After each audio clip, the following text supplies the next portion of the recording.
freedom of speech and democracy from the civilized world, RT is being banned across the Western world, so you can't hear this perspective. The state-owned Russia Today and Sputnik, as well as their subsidiaries, will no longer be able to spread their lies to justify Putin's war and to sow division in our union. But whilst you can hear this video for now, it's time to talk about some of the ways in which the West is completely hypocritical and why we should question them when they're advocating a so-called anti-war position. First of all, within the same 24 hours that the war in Ukraine had started, the West, meaning Israel and the United States, had struck 3 different countries in the Middle East and Africa, which nobody in the Western world really knew about, let alone cared about. These 3 countries were Syria, which Israel struck unprovoked, violating its sovereignty, a violation of international law. Also, the United States of America bombarded Yemen and Somalia in that same time period. And Western media not only have not really covered these events at all, but on top of that have brought people in, like Condoleezza Rice, for instance, who was part of the Bush administration, which illegally invaded Iraq, resulting in around 1 million deaths and millions of people fleeing that country, to condemn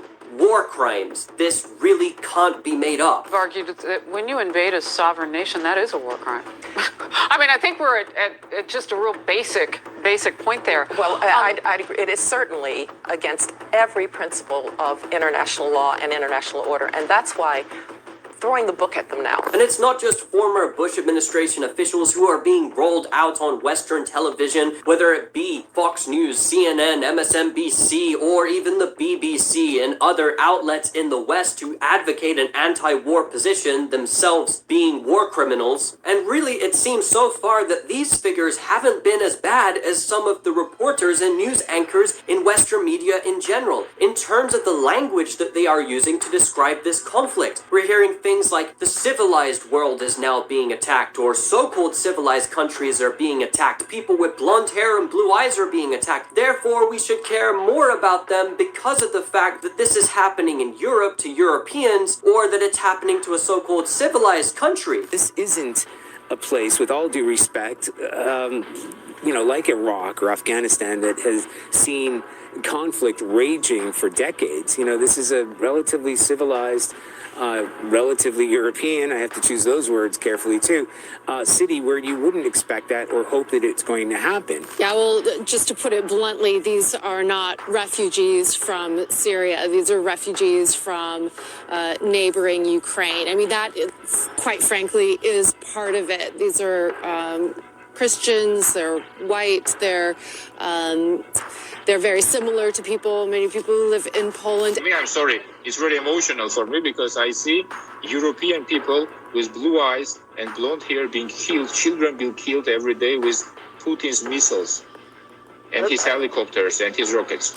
Now the unthinkable has happened to them. And this is not a developing third world nation. This is Europe.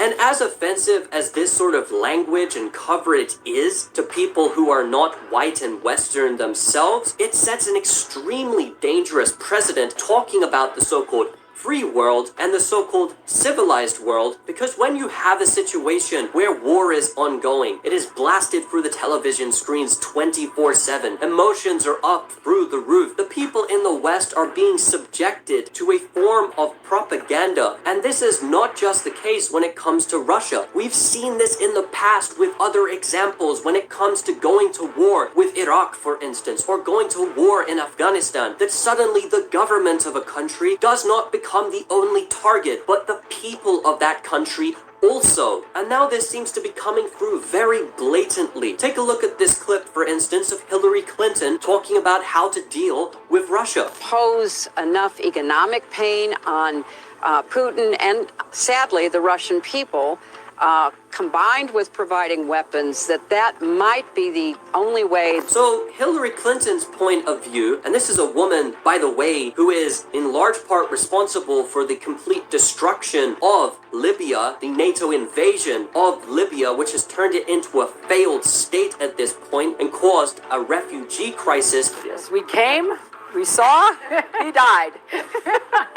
And that's not the only war she was involved in, that in order to save one people, we have to attack, destroy, possibly kill another people. And see, when former Washington officials like Hillary Clinton, whose husband, for instance, introduced the sanctions against Iraq, which starved to death 500,000 children, are saying these sort of things openly, and when we start to accept this sort of propaganda, which paints people outside of the Western world as basically barbarians, as people who are led by Hitler-like figures, and who are dressing differently to us, speaking differently to us, maybe have different religious views to us, it is extremely dangerous. And the worst part of this all is there is ample examples in the past of the West doing the exact same thing against its enemies. And what they needed to see was American boys and girls going house to house, from Basra to Baghdad, and basically saying,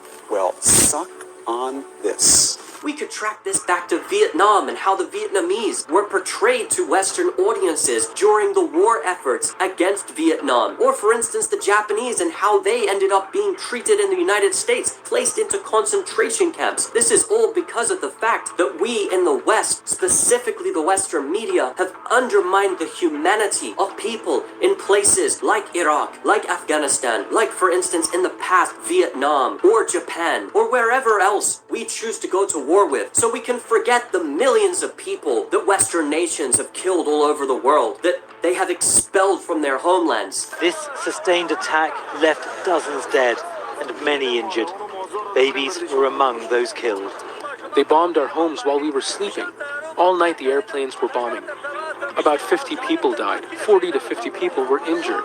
What did these children do wrong? And we can simply look with tunnel vision at something an official Western enemy is doing wrong, and therefore justify killing people in that country and attaching a leadership to the people of a country. That means we can stereotype them. That means we can ban them. That means we can persecute them because they are not part of our civilized world.